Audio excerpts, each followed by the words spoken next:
तेज आर्थिक विकास के साथ वैश्विक मंच पर अपनी जगह बनाने वाले दक्षिण कोरिया ने के पॉप बीट्स, स्वादिष्ट कोरियाई व्यंजन और दुनिया की सबसे तेज इंटरनेट कनेक्शन स्पीड के साथ तकनीकी कौशल के लिए प्रसिद्धि प्राप्त की है।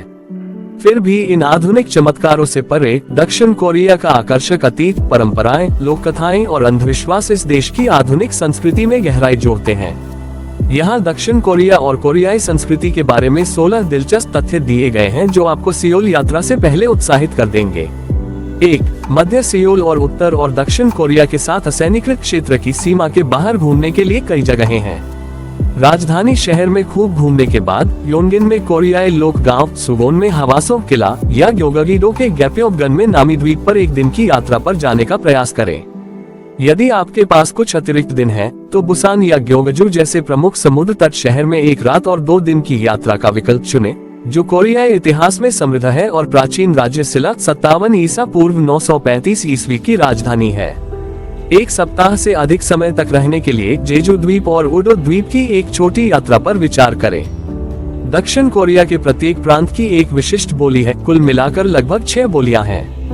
1. ग्योगगी सियोल, 2. गैंगवा, 3. चुंगचियोल, 4. जायोंगसेन, 5. जियोला, 6. जाजू। इसके अलावा क्षेत्रीय विशिष्टताओं और स्नैक्स को भी देखें। चेनान होडू ग्वाजा केक के लिए प्रसिद्ध है, जो अखरोट और मीठी लाल बीन फिलिंग से भरे होते हैं।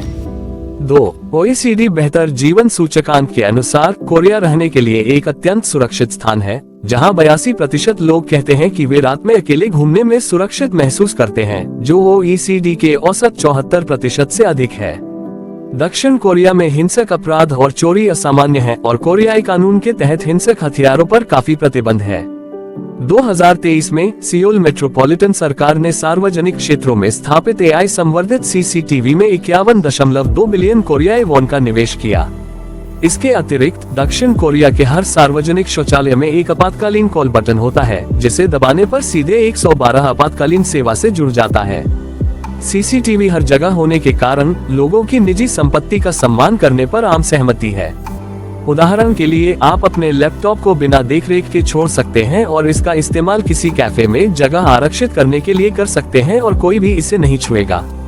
3. कोरियाई लोगों के सौंदर्य मानक ऊंचे हैं। मजेदार तथ्य, दक्षिण कोरिया में बाहरी सुंदरता उतनी ही महत्वपूर्ण है जितनी आंतरिक सुंदरता। जिन लोगों को बेदाग त्वचा नहीं मिली है, उनके लिए त्वचा विज्ञान क्लिनिक में नियमित रूप से जाना जरूरी है, ताकि आदर्श कोरियाई कांच जैसी त्वचा प्राप्त की जा सके, साफ, बिना किसी लालिमा या दोष के और दाग धब्बों से मुक्त। ओलिव यंग स्टोर एक प्रमुख स्वास्थ्य और सौंदर्य दवा की दुकान श्रृंखला दक्षिण कोरिया की हर व्यस्त सड़क पर है। प्रत्येक स्टोर में देश भर में 1200 से अधिक स्टोर हैं और 20,000 त्वचा देखभाल, मेकअप और जीवन शैली उत्पादों का चयन किया गया है। सेफोरा जैसे वैश्विक ब्रांड आए और चले गए, क्योंकि सौंदर्य प्रसाधन बाजार में कोरिया का प्रभुत्व मजबूत बना हुआ है। दक्षिण कोरिया दुनिया भर में प्रति व्यक्ति सबसे ज्यादा प्लास्टिक सर्जरी करने वाले देशों में सबसे आगे है, जो पश्चिमी देशों से भी आगे है। डबल आईलिड कॉस्मेटिक सर्जरी अक्सर हाई स्कूल के छात्रों को ग्रेजुएशन गिफ्ट के तौर पर दी जाती है। 4. 3 में से एक कोरियाई व्यक्ति अकेला रहता है। 2023 में दक्षिण कोरिया में एकल व्यक्ति परिवारों की संख्या बढ़कर 7.5 मिलियन हो गई, जो कुल परिवारों का लगभग 34.5% है। इनमें ज्यादातर 20 और 30 की उम्र के युवा और 60 और 70 की उम्र के बुजुर्ग लोग हैं। 2010 से एकल होंजा और लोगो जोक शब्दों को मिलाकर स्लैंग शब्द होंजोक का इस्तेमाल अकेले रहने वाले दक्षिण कोरियाई लोगों के लिए किया जाता है। स्वतंत्रता को अपनाते हुए होनजोक सोशल मीडिया पर अपने अकेले भोजन, होनबाप, अवकाश गतिविधियों, होनोल और यात्राओं होनहिन को साझा करते हैं। Booking.com और इंटरपार्क जैसी ट्रैवल कंपनियां अब इस जनसांख्यिकी की सेवा कर रही हैं, तथा एकल यात्रियों के लिए अवकाश पैकेज या होन कैंप्स, जो सोलो और वीकेंड्स या अवकाश का मिश्रण है, की पेशकश कर रही हैं। 5. दक्षिण कोरिया में आपको टिप देने की जरूरत नहीं है। कोरिया में रेस्तरां, होटल या टैक्सियों में टिप देना अनिवार्य नहीं है। टिप देना प्रथागत नहीं है और इसे असभ्य और अपमानजनक माना जा सकता है।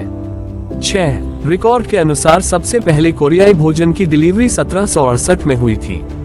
दक्षिण कोरिया में डिलीवरी संस्कृति बहुत बड़ी है। डिलीवरी सेवाएं भोजन, दस्तावेज और पैकेज से लेकर कुछ भी डिलीवर कर सकती हैं। ये सेवा सस्ती और तेज दोनों है। कोरियाई डिलीवरी संस्कृति जोसियन काल 1392-1910 में शुरू हुई, जब कोरियाई राजघराने और कुलीन वर्ग खाद्य वितरण सेवाओं का उपयोग करते थे। रिकॉर्ड पर सबसे पहला कोरियाई डिलीवरी फूड नाइनगम्यन है, जो जुलाई 1768 में सूप में ठंडा बकव्हीट नूडल्स था। आज 70% से अधिक दक्षिण कोरियाई लोग योगियो, कुपांग ईट्स और बेडल मिंजोक जैसे मोबाइल खाद्य वितरण सेवा ऐप का उपयोग करते हैं। 7. कोरियाई फल महंगे हैं। सेब और नाशपाती समेत फलों की कीमतें रिकॉर्ड ऊंचाई पर पहुंच गईं। सेब की कीमत 6,000 से 10,000 कोरियाई वॉन प्रति सेब हो गई, यानी $7 प्रति सेब। दक्षिण कोरिया के कृषि, खाद्य और ग्रामीण मामलों के मंत्रालय के अनुसार इस वृद्धि के कारण दक्षिण कोरियाई लोगों के लिए फलों की खपत में गिरावट आई है। दक्षिण कोरियाई सरकार के आंकड़ों से पता चलता है कि 2007 में प्रति व्यक्ति फलों की खपत 67.9 किलोग्राम से 2022 में 55 किलोग्राम तक 19% की गिरावट आई है। ऊंची कीमतों के बावजूद पैकेज्ड फल, विशेष रूप से शाइन मस्कट अंगूर जैसी लग्जरी किस्मों को छुट्टियों के दौरान कोरिया में उपहार के रूप में दिया जाता है। 8. कई कोरियाई कारों पर नीले रंग के स्पंज होते हैं। कोरियाई कार के दरवाजों के किनारे आपको अक्सर छोटे नीले रंग के ब्लॉक दिखेंगे। ये नीले रंग के ब्लॉक स्पॉन्ज निर्माता के कारखाने से भेजी जाने वाली कारों के अवशेष होते हैं और इनका इस्तेमाल पारगमन के दौरान कारों की सुरक्षा के लिए किया जाता है। ज्यादातर कोरियाई लोग भविष्य में खरोंच या डेंट से बचने के लिए इन्हें अपनी कार के दरवाजों पर रखना पसंद करते हैं। साथ ही कारों पर नीले रंग के स्पॉन्ज ये संकेत देते हैं कि कार नई है, जो एक और कारण है कि लोग इन्हें रखना पसंद करते हैं। 9. सबसे अच्छा कोरियाई शादी का उपहार नकद है। कोरियाई शादियों में पारंपरिक उपहार लिफाफे में रखी गई नकदी होती है, जिसे चुगुईग्यूम या बधाई राशि के रूप में जाना जाता है। मुश्किल हिस्सा ये पता लगाना है कि प्रत्येक लिफाफे में कितनी नकदी रखी जाए। ये राशि दुल्हन या दूल्हे के साथ आपके रिश्ते और शादी में आपकी उपस्थिति पर निर्भर करती है। ये सीमा 30,000 से 100,000 कोरियाई वॉन है। 2022 के स्टेटिस्टा सर्वेक्षण ने संकेत दिया कि 50,000 वॉन सबसे आम उपहार राशि है। जो लोग उपस्थित नहीं हो पाते हैं, उनके लिए अब ये राशि सीधे जोड़े के बैंक खाते में भेजना संभव है। 10. कोरियाई जोड़े देओक्सुगन पत्थर की दीवार वाली सड़क से बचते हैं। एक शहरी किंवदंती है कि जो जोड़े देओक्सुगन डोलडमगिल या देओक्सुगन पत्थर दीवार सड़क पर चलते हैं, वे टूट जाते हैं। ये शहरी किंवदंती सियोल फैमिली कोर्ट से निकटता से उपजी है, जहां 1995 तक जोड़े तलाक के लिए आवेदन करते थे। पुराने कोर्ट हाउस को तब से सियोल म्यूजियम ऑफ आर्ट में पुनर्निर्मित किया गया है, लेकिन जोड़े अभी भी सावधान रहते हैं। 11. कोरियाई लोगों का नाम लाल स्याही से लिखना वर्जित है। दक्षिण कोरिया में किसी व्यक्ति का नाम लाल स्याही से लिखना मृत्यु का प्रतीक है। परंपरागत रूप से मृतक के नाम के लिए पारिवारिक रजिस्टर या आधिकारिक दस्तावेजों पर लाल स्याही का उपयोग किया जाता था। इसके अंधविश्वासी मूल के बावजूद किसी व्यक्ति का नाम लिखने के लिए लाल स्याही का उपयोग करना अनुचित है, खासकर अगर वह व्यक्ति अभी भी जीवित है। 12. दक्षिण कोरिया में संख्या 4 से बचें। संख्या 4 के लिए कोरियाई शब्द का उच्चारण सा है, जो मृत्यु के लिए हंजा चीनी कोरियाई वर्ण का भी उच्चारण है। संख्या 4 को दुर्भाग्य और मृत्यु के साथ ध्वनि संबंधी समानता के कारण एक अशुभ संख्या माना जाता है। कुछ इमारतों में चौथी मंजिल को छोड़ दिया जाता है और इसके बजाय F अक्षर का उपयोग किया जाता है। कई 4 वाले घर नंबरों जैसे एक्ट 404 के लिए संपत्ति का मूल्य बहुत कम होता है। अगली बार जब आप लिफ्ट में हो और वहां 4 न हो तो F दबाएं। 13. लोग पेपेरो दिवस मनाते हैं। दक्षिण कोरिया का राष्ट्रीय नाश्ता अवकाश। पेपरो दिवस दक्षिण कोरिया में एक वार्षिक अवकाश है, जिसे 11 नवंबर को मनाया जाता है, क्योंकि 11/11 लंबी पतली पेपरो छड़ियों जैसा दिखता है।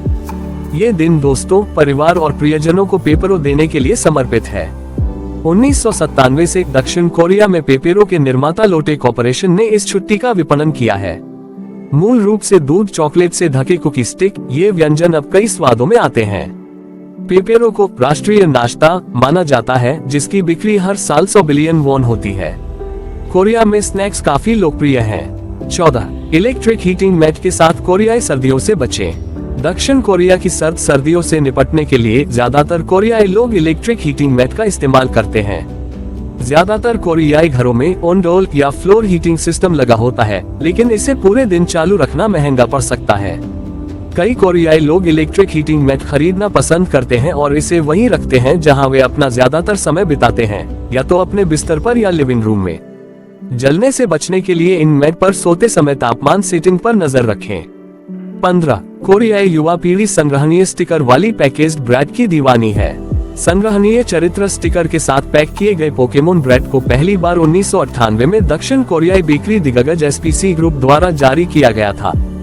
2 दशकों में पहली बार अलमारियों पर लौटने पर ब्रेड के 4.7 मिलियन पैक एक महीने से भी कम समय में बिक गए।